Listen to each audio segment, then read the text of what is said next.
On this just made up investigative series of fake versus real, we have the Apple leather sleeve for the iPad Pro. It's a pretty close call on this one, but one costs $10 and the other costs over $100. So leave a comment down below if you think you know which is which right now.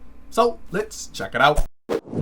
Now, I don't usually show this, but starting with the packaging, you can only really appreciate an Apple product when you've experienced the other side. Starting with the weight, it doesn't always mean quality, but it's clear that's the case here. Very detailed print job on the Apple version, stiff and rigid structure all around, with your simple instructions around back. Apple goes as far as adding a locking mechanism for their boxes, none of that flap top action. Compared to the others, they've copied it in theory, but stripped out any sort of branding. They used the cheapest box they could print on, but left as many images to try and look like the real deal. Nice try, but you ain't fooling anybody. Not that it really matters, you'll never touch either of these again once you take these babies out of them. Oh, but one last touch, the Apple version does come with this fake Apple pencil, which you can impress your friends with from afar. Starting with the materials, the Apple leather sleeve, well, feels like the real deal. Soft and supple leather, microfiber lining on the inside, and detailings around the edges. The fake version has what feels like leather, it's passable, but you can definitely tell the difference. It's stiffer, almost plasticky feeling, the colors are slightly off, and some of the fake models actually have a weird glossy finish to them. But side by side, you can tell how much softer the Apple version is. Like it's simply a flap of leather. If you're going for feel itself, the Apple model takes the cake.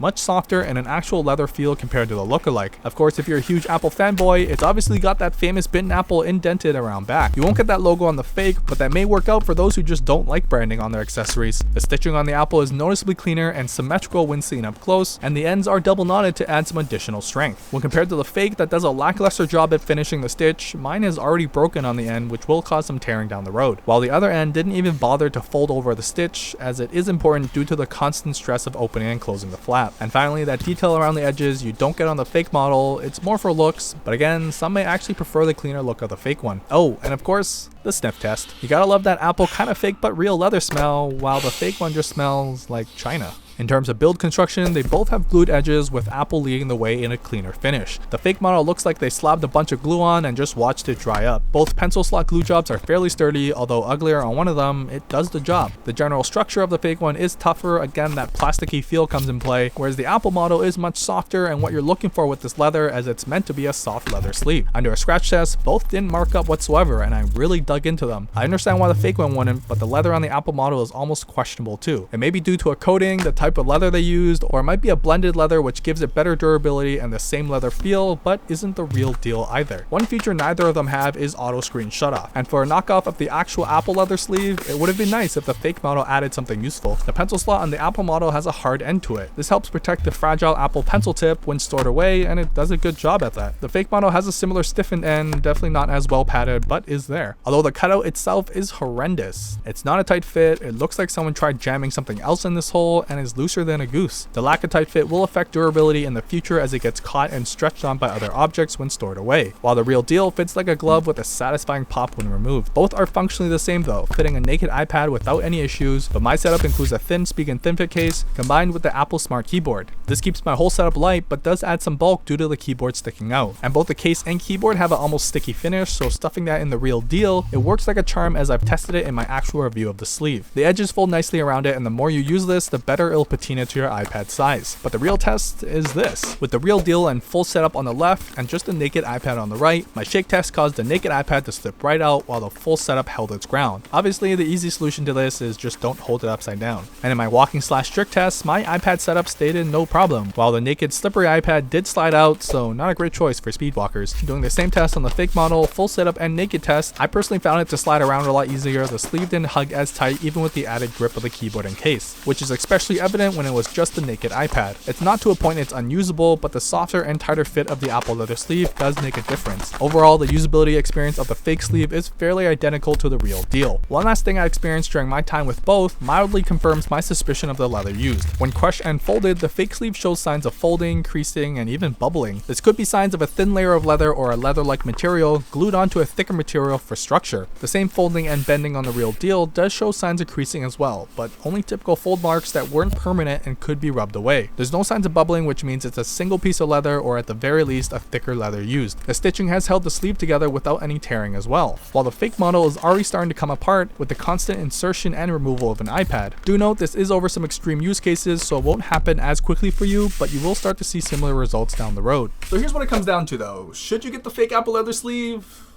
Probably. Right off the bat, it's a tenth of the cost of the real deal, and functionally, you're getting the exact same thing. They both fit the iPad Pro with a smart keyboard and a thin case on. Neither is more or less grippy, and they both offer the same level of protection with this thin layer of leather.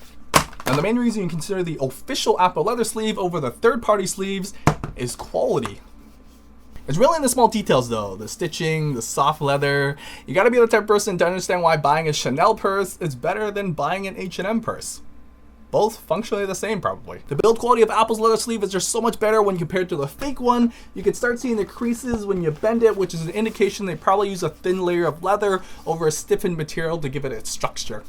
Another benefit is you're paying for Apple's warranty, which is usually fairly generous when something goes wrong with their products. Don't get me wrong though, for under $15, if something goes wrong with this one, you could buy 10 more of these before you justify the cost of one of these. Now, if you're a diehard Apple fan and have to get everything Apple branded, you'll know that they didn't release a protective case for their iPad Pro 10.5 inch, which means the Apple leather sleeve is the only Apple branded protective solution for your iPad Pro.